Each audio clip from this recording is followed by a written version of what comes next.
I've been chewing on the word truth lately because it's been thrown around a lot in this day and age. Everybody's searching for truth, and I really have started thinking of truth in this context of reality. Truth is what it can be, right? According to the Greek word for truth used in Philippians 4:8, whatsoever is true, what it really means is what can be verified.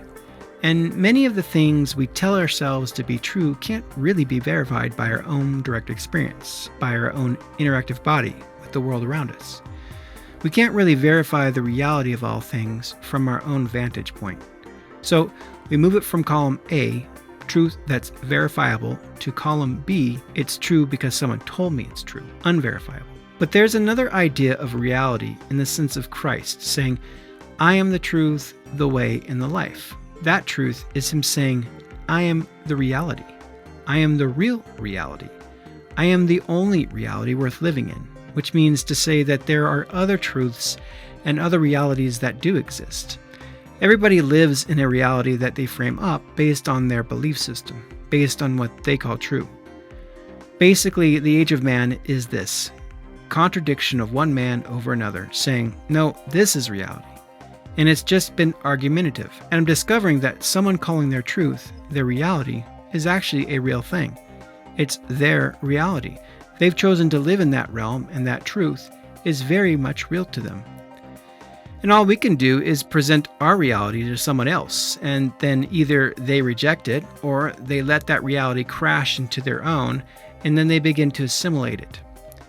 And I think all of our own realities have just been assimilated over time of other realities that have crashed into our own. Someone might say to you, this is something you might want to take into reality. And we say, you know what? Based on my current reality and the experience I'm having, I think I'd rather have that reality. And so we assimilate it into our own worldview, into our belief system, into our systems, body, spirit, and soul, and begin to incorporate that into our current reality. And we metamorphose into a different reality. And in this sense, Christ crashed into our reality, crashed into it with his life, his truth, his reality, his way, and said, come live in this different reality. And some of us say, yes, because we didn't like the current one we had, right? That's about all we can do with anybody else. Hey, I'm living in a different reality, in a different truth, and I think it's better. And you can take it or leave it. It's up to you. And they will onboard and assimilate what they feel is valuable, or they'll reject it outright. But beyond that, we can't force people to come live in our reality. And I think that's the struggle. We think we can. We get into fights, conflicts, because we think we can force people to live in our reality.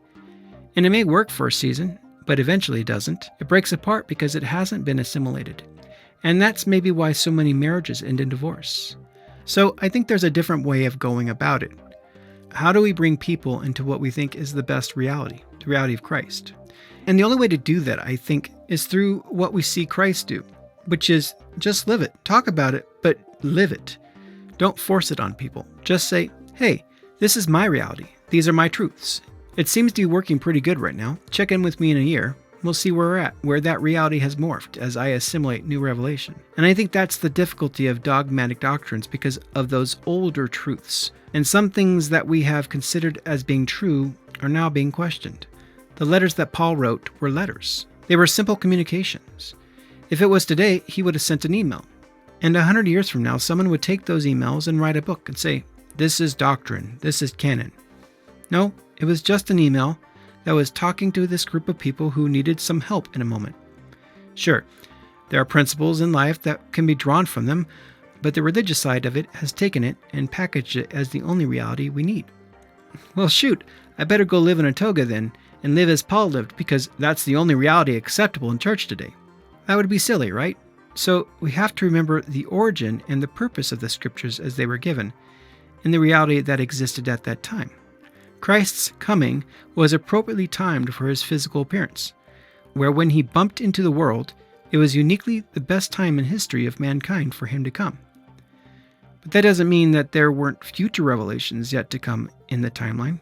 No, we know there were certain realities that remained a mystery to the disciples. Christ was constantly breaking and rebuilding their realities while he was with them. That didn't stop after he left them, right? So the continual interjections of Yahweh's realities over the timeline of man is simply a time-sensitive release of his truth impacting our realities in our day. Which means we should expect new revelations, right? New understandings to crash into our reality that weren't addressed verbatim in Paul's time. What Christ spoke and did is universal. It's timeless. It can transcend times and seasons, transcend cultural shifts. It can transcend languages. It can transcend above all that stuff. So I think what we're really experiencing here isn't that we've got new realities. Rather, it's like we're removing the cataracts of old religious eyes, which have gotten dimmer by the scales of doctrine and methodologies over the time upon the eyes of the believers. And Yahweh breaks in with a new upgraded look at an ancient revelation, saying, remember who my son is. Remember who you are. Remember the universal truths exhibited in his life. And as he breaks in, what seems to be new to us in this new generation is really forgotten knowledge with upgraded understanding and lifestyle changes. And what we're talking about here is sonship. Well, that's not new. I mean, Paul wrote about it, right? So what we're really experiencing here is removing the scales of religious interpretation that have kept many blind to what it really means to be a son and the literal experience of sonship in the Father's house. So to us, it was brand new because it wasn't a mainstream theme with previous generations, but now it's crashing in as we engage in a new level of relationship. And the Father's saying, let me remove these scales that religion has put on you, and now see it as it was intended, as it was originally written upon my heart, upon the blueprint of Christ.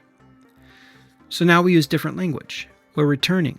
We're remembering who we were originally. Because over time, as the church aged, it got crippled and limited in its thinking. The religious stiffness impaired, and certain doctrines caused scales to grow over the past 2, 3, 4, 500 years in its belief system. We didn't live in those days. We don't know the pressures. We don't know what the Dark Ages did to the church. All we have is what was written by those who journal it in their experiences. But we know that the church lost focus of its original identity in Christ, according to the model and blueprint of Christ. And now we're just rediscovering those realities as they always were in the Father's original intent. And we're letting them crash into our realities and letting the assimilation transform our truth so we can see ourselves as we were first designed. For us, it's brand new, and it's liberating. It is freeing. But for others who have clung to the safety net of doctrines and protocols, it's a little scary. And so I think, how do we address these new truths and move forward? How do we capture and not stagnate? I think we keep it fluid. I think we continue to write letters like Paul did. We continue to write in our day what we know, but we are careful not to turn it into another form of religion. We focus on relationship, not form. Form is only necessary for the moment. The container will shift and change according to the seasons as they change. But relationship with each other in the house of our Father, the familial connectivity that we have with one another, with our father and brother, with the Spirit, those remain fluid. This is why Paul says, I am a Roman to Romans and a Jew to Jews. I am who I need to be in the moment. I form into the container so that I can be an expression for those in their paradigm. So I can crash in with my reality in a way that's acceptable for the other for the moment. I'm sure Paul the Apostle doesn't walk around in heaven saying, I'm Paul the Apostle, does he? I don't think he does. Because his role as an apostle was a form and function for what he was doing in that moment. We carry form and function as a help, but when it gets in the way, it damages the testimony of the sons in the earth.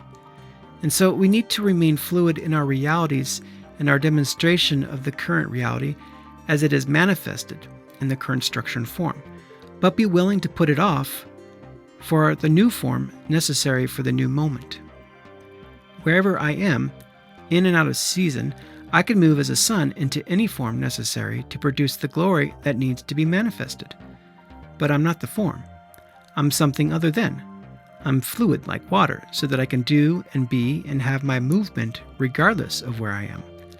That's the way forward for sonship, as in Romans 8:19 says, creation is waiting for the sons of God.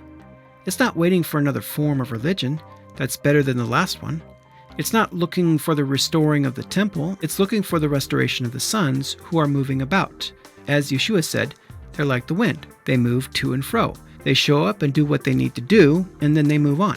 You can't contain the wind in any form, but it can blow into a form and communicate through it, but continues to move on.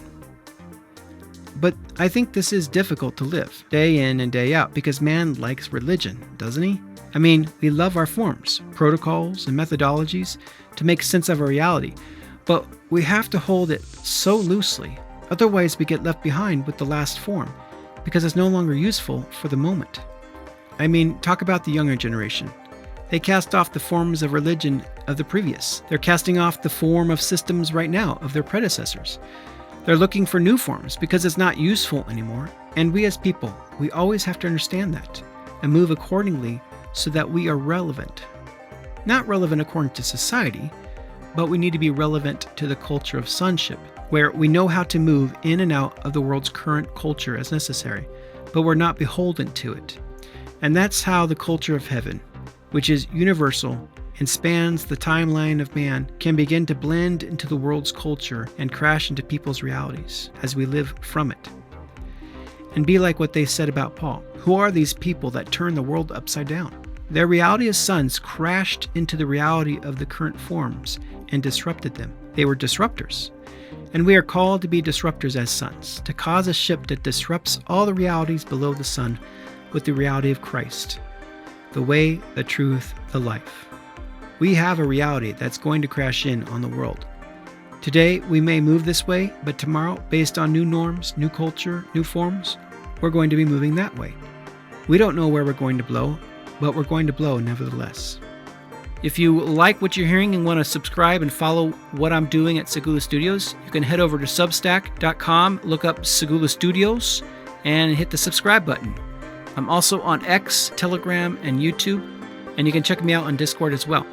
Until next time, keep pursuing the you He designed you to be.